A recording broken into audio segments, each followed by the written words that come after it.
Time and attendance reconciliation is used to reconcile the scheduled shifts by employee with the clock information passed through the time and attendance system. To begin reconciliation, navigate to the T&A component from the main menu drop-down list. This will present a time card for each day, employee combination. Only exceptions are presented to the manager. Exceptions are time cards that require a decision to be made by the manager. To review all time cards, remove the checkmark from the Only Exceptions box at the bottom of the time card screen. This will allow you to view all time cards for the week. Use the arrows at the bottom of the screen to navigate through the time cards.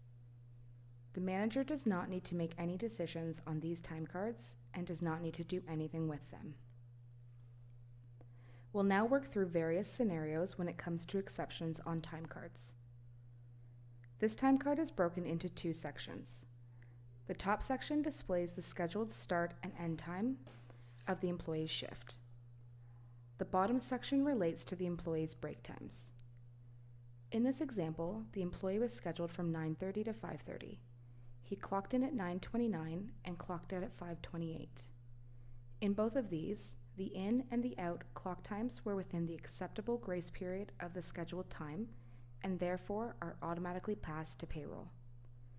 The in and the out are passed into the accepted fields as the scheduled times. A total of the paid hours is shown to the right of the accepted in and out times. The manager does not need to action the top portion of the time card. The manager does, however, need to make a decision on the employee's break times. The employee was scheduled to go for break at 1 and return at 1:30.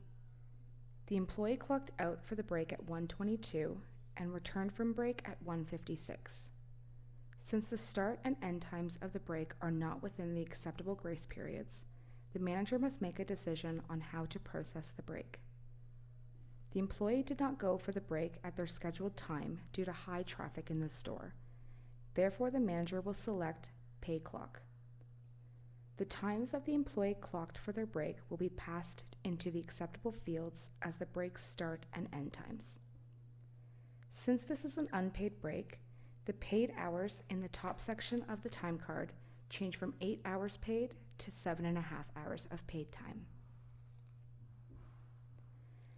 In this next example, the employee was scheduled from 11 to 2, but we have no clock information.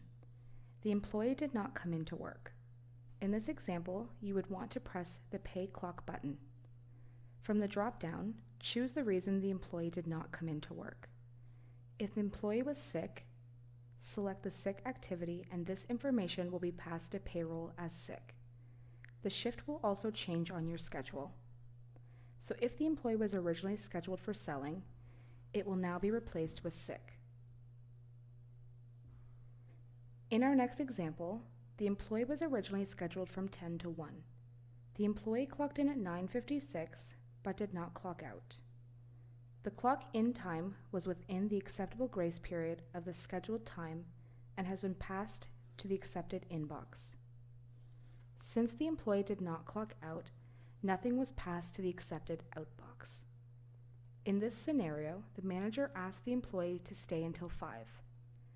The manager would enter 5 in the accepted outbox. Since the original length of the scheduled shift did not meet the requirements for a break, no break was scheduled for the shift. The manager knows that the employee did have a break from 1:30 to 2 and will therefore select Insert Break and enter the applicable start and end times of the break. The accepted times will be passed to payroll and the extended shift and break will be drawn on the schedule and will appear for all of your labor reporting. The next example is to show you how an absent paid activity will appear on a time card. You'll notice here below the shift that it says vacation. In this example, the employee was scheduled for paid vacation on Tuesday, May 3rd. This time card is presented simply for verification. Press the Pay Schedule button and this information will be presented to payroll.